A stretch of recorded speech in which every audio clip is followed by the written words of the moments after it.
Welcome back to another Q&A with us, the British Fist. One can only hope there are no more questions questioning my business-minded acumen to the WWE product right now. Let's hope there are some more WhatsApp questions for NJ because they're always fun. We'll begin with a question from Jamal Payne. What 3 main event matches do you want to see at WrestleMania? I think we picked out 2 or 3 that we could use. Well, the take one, it's going to either be John Cena or possibly someone else, I think. I'd say John Cena, Undertaker. I think that would be a big match. Austin and Punk, we agreed, would be a big match, and maybe Rock versus Brock Lesnar, something like that. A match like that, special attraction. But with Daniel Bryan for this push, he'll get a big match at WrestleMania. That's why I was debating with Cena and Taker or Cena and Bryan again. Cena Bryan again. I don't think so. At WrestleMania, that'd be a big match. Big guy. Yeah. I guess so. I can see where you're coming from there. I think we've got some good ones anyway. Ambrose Freak 95. Why do people still poke fun at wrestling even after what happened to Darren Drozdov, Steve Austin's neck at WrestleMania 797, Sid Vicious's leg, and even the death of Misaratsu Mizara? Some of those wrestlers, I don't know who they are. I'm sorry, that's not an offense or anything like that, but I know what you mean. People say that it's fake, even though clearly there are real injuries and real bumps and stuff in wrestling, but that's because a lot of people are just very narrow-minded when it comes to wrestling, and it's like that in a lot of things, really. I think when people start to realise how fake it is, or when the interest of their favourite wrestlers leave, or whatever their own personal reasons are, they find other interests and they can make fun of the past stuff they used to watch, which happened to be wrestling. It's sad. John Snow, do you feel Curtis Axel is actually a Heyman guy or was thrown in the role because WWE wanted to make him relevant and was unsure how? I don't think he is actually a Paul Heyman guy. I do agree with you. I do think that he got put in there because WWE wanted a way to bring him on TV. Triple H apparently was quite enthusiastic about bringing him up with his heritage, with his family heritage, etc. But they probably thought that being a Paul Heyman guy would help get him over a little bit more than if he just came in on his own, I guess. I think with the history of Paul Heyman, he could have brought in numerous wrestlers, but Curtis Axel, I don't have the feeling he was, and I just think they wanted to bring him in strong, even though they brought him in strong, but not carried him on strong. Do you remember our reaction when we saw Paul Heyman guy was Curtis Axel? Do you remember what our reaction was? It was just like, yeah, pretty much. Our jaw just dropped when we saw that, and we were kind of laughing as well. Thunder Night 19. Why is it that whenever the YWC suggests John Cena versus Undertaker for a future WrestleMania, they always want to see it as an I Quit match? Most I Quit matches are not very good, and a regular match or even an ODQ match would build up tension more. Well, we've explained this before in future Q&As. You got Undertaker who's on a streak. He's on a WrestleMania streak of 21-0 now? So you got that streak there, and you got John Cena who never quits, never gives up. So having an I Quit match, you kind of place those two that one of them has to give, which in my opinion would build somewhat of a good story. You got Never Give Up versus 21-0 WrestleMania streak. It's interesting. I think the way you see it is that with it being the fact that you've got John Cena, who's of course got that Never Give Up thing, to put that on the line to someone who doesn't want to give up his WrestleMania spot, I think it just makes a classic storyline build-up match. They could use it as just the build-up to it. So I think that is the reason why. Yeah, you might not like I Quit match anymore, tie my legs up, make me quit, all that stupid jazz. But with these two, it's just there. What is you with this new word, jazz? I don't know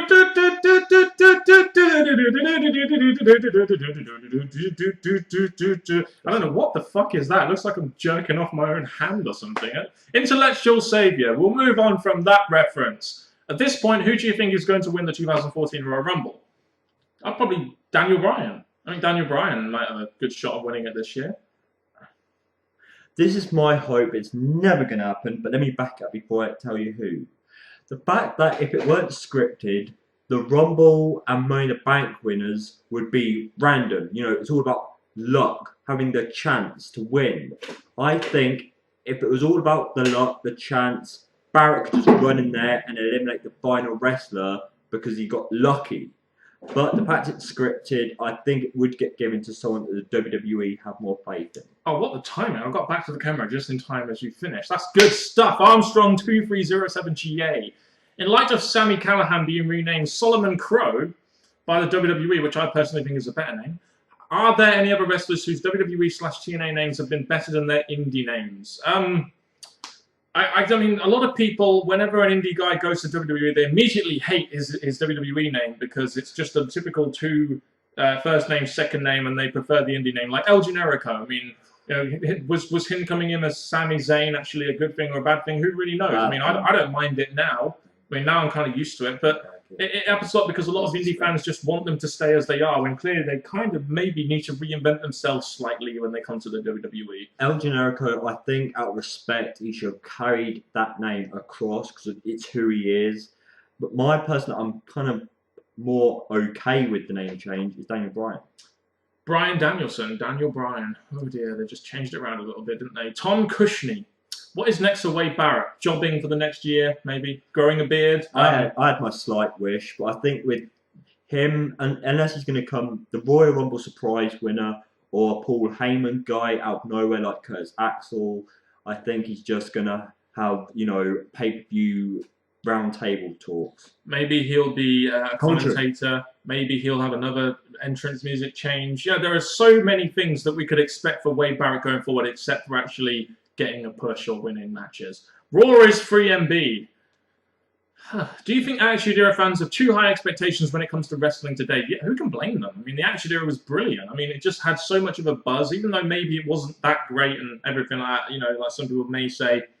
There was just so much of a buzz about it, which we just don't get now. But then again, back then, a lot of wrestling fans here on YouTube that are probably our age in their 20s believed it was all real back then. And it's just, you're never going to get that feeling back after, how kayfabe the wrestling business has come across over these last 5 years. In a few documentaries, including Triple H's latest DVD, little plug there, he does explain how the wrestling world has changed and how he believes that from the Attitude Era, yes, it was gold, it was great, but the PG era is still got the excitement and enjoyment there, but people are not allowing them to move on. Oh, imagine if Triple H said the PG was the shits.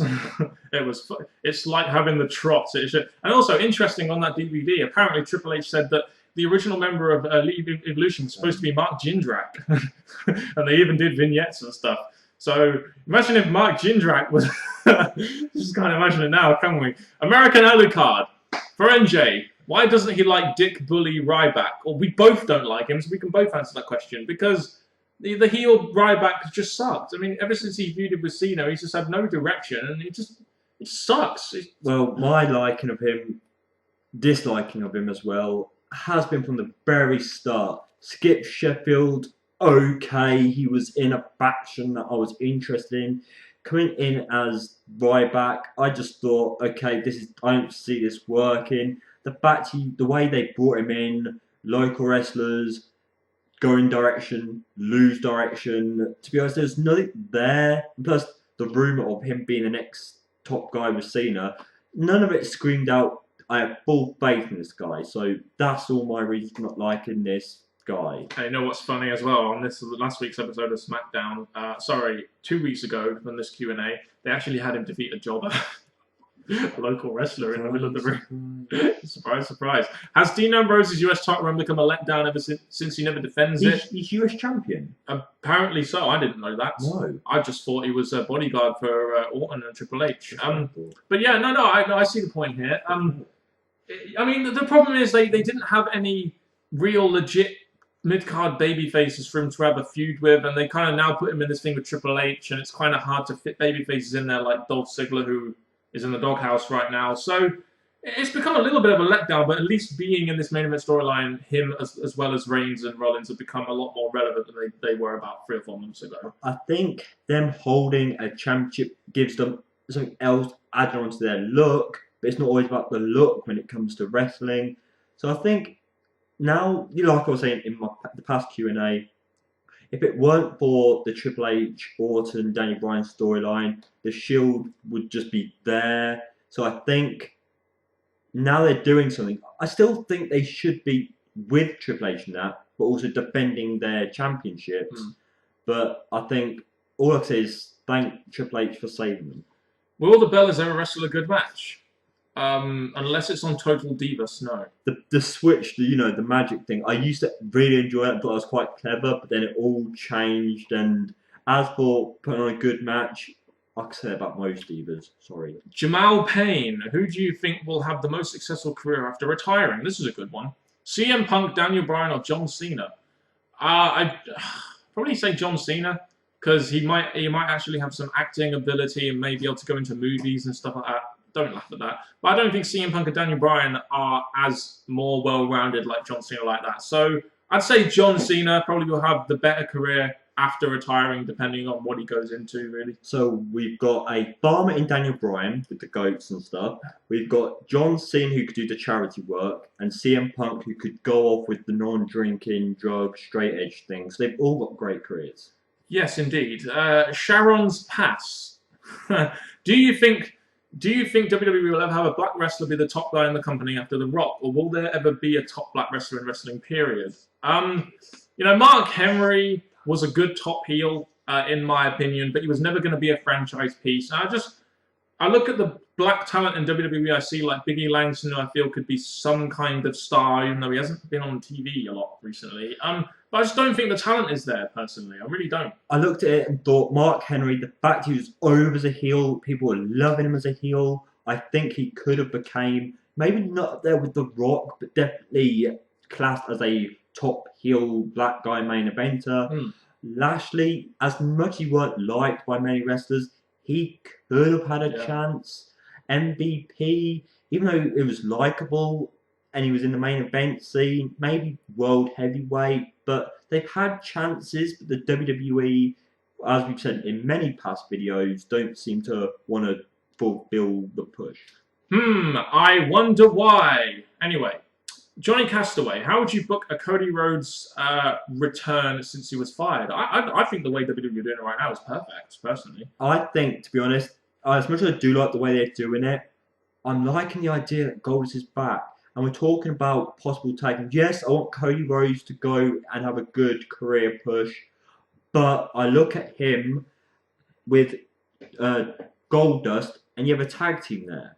A tag team. If the push doesn't work again, a tag team.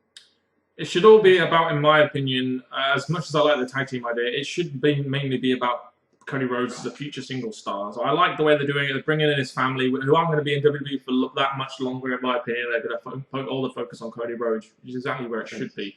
Luca Quarter. Do you think Christian should retire on Monday and Edge says Christian needs to retire and why Edge isn't allowed to attack people? I don't mean compete like where he cut promos. Why can't he use the spear?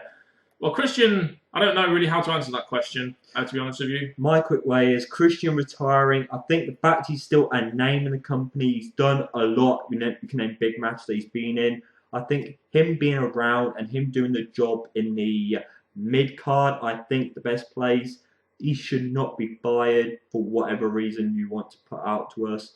As for the spear, again, even that could be a damaging move when he rams his body into someone.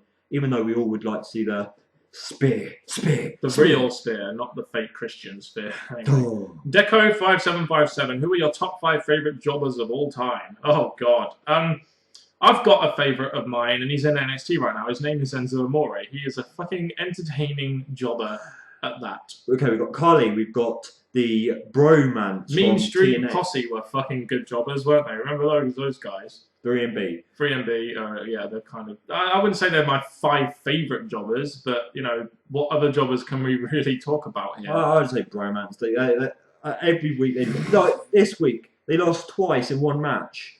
And they got pinned by ODB. Did you feel that? Yeah, but the thing is, under ODB's boobs, anyone could get pinned. And we got Lita who pinned Heath Slater. So there's a load of jobbers, but old jobbers from the past. You could say... Oh no, Gilbert was alright. Enzo Amore! SAWFT soft! He's going to be a great jobber for WWE. What is your favourite stadium in the world? Wembley. Wembley. I like the Wembley Stadium. Madison Square Garden. It's not really a stadium. It's more of a I don't know what you'd call it. An indoor thing. A stadium, Wembley, in my opinion. There are loads of good stadiums around the world. Howard Starr. Do you think Triple H is right in what he said, I'm doing what's best for business? Well, let's face it. We as fans, we just look at the product in a certain way. People backstage, they know certain things. They have figures to back it up, so they do know what's best for business. Do we really know what's best for business, NJ? I mean, I don't even think me, as a business-minded person, would know what is best for business for WWE unless I was backstage like Triple H's. Well, two references to this. Number one, as we're the fans, yes, they do act like they're listening to us, but the fact we're the fans paying into their company, it would be nice to maybe take somehow consideration what the fans are saying week after week after week instead of their own creative team. And the other thing is, if you want to answer that question fully, just watch Triple H's new DVD. Believe me, he talks about that. You even see him backstage doing his hard work and stuff. So I'd say watch the DVD. I'll tell you what, though, those interviews he's been doing with Michael Cole lately have been freaking gold, haven't they? Have you seen those interviews on WWE.com? Fucking great interviews. Let's say TNA does go out of business. What would your reaction be? Surprised, happy, or sad? Surprised and sad. Even though I'm not watching TNA at this current moment, I'd be surprised. But I'd also be sad because there'll be no competition for WWE. To be honest, I'm going to say sad, not surprised, because to be honest, with they're starting to admit AJ did a promo, his own shoot on how TNA are going downhill and stuff. So to be honest, I'd be more sad because it's a company that does offer some enjoyment weekly, but I wouldn't be surprised. The fact that things are dropping here, there, everywhere, the interest is not rising that high and that fast. So I'd say just sad. Sharon's Pass. Do you think it's time for the WWE to have another monster heel that is not Mark Henry or Big Show? I'd say yes, but who would it be? I mean, there isn't really too many other big men in the Wyatt! Well, is he really a monster heel? He could be, if like he, a this big feud guy? with Kane goes. But an actual bigger guy, if we talk about the 7-footers, I think, again, if they can find, I would like to see, as you started to point out, maybe a multicultural one, one from elsewhere that could come in. Biggie? You've got to see what no. There's a monster. Alexander Rusev from NXT could possibly be monster heel, but he'd need a manager. There aren't really that many. I mean, WWE really is full of small to medium-sized guys. There aren't really too many big guys. Mark Henry and Big Show are the two sort of main big guys in the company, and Kane as well, of course, but he's not really a monster heel anymore. FGX Funstad 423. How should Wade Barrett win the WWE title? Well, there's two options there, but will he ever? That's the right. Okay, win the Royal Rumble and winning at WrestleMania in Wembley. Win the Money in the Bank and cash it in next time they're in England. I like the idea of him winning the Royal Rumble and winning a WrestleMania in Wembley. More build, and it feels more important at a bigger pay-per-view of the year. I like that option. If I had to look at it, like I said, the Royal Rumble, if they went down the way I was hoping, it's all about luck and anything can happen. Like Santina almost beat Del Rio one year. So I think we could have Barrett win the Rumble and go to Wembley, but for it to come to Wembley, fingers crossed. Simon Walker, do you think the Macho Man Randy Savage will go into the Hall of Fame solo or even with the entire Poffo family, his dad and brother? Well, there have been rumours that apparently his brother has allowed him to go into the Hall of Fame on his own, and I think that's definitely the way it should go. I don't see why they should go in as well. I really think it should definitely be a Macho Man Hall of Fame thing just because that's what people want to see and expected and because of the name behind it. Jamie O'Halloran, which Randy Orton heel run was your favourite? 2009. The Legacy one, I think. I love that heel run. Although the Legend Killer one was pretty good. I mean, facing guys like Hogan. The Legend Killer was definitely a interesting point with the name back to the promo work and him building himself up with a working gimmick. But I say 2009, especially when we watched the DVD with everything back, I say it's a split between the two, but I'm leaning a bit more towards the Legend Killer.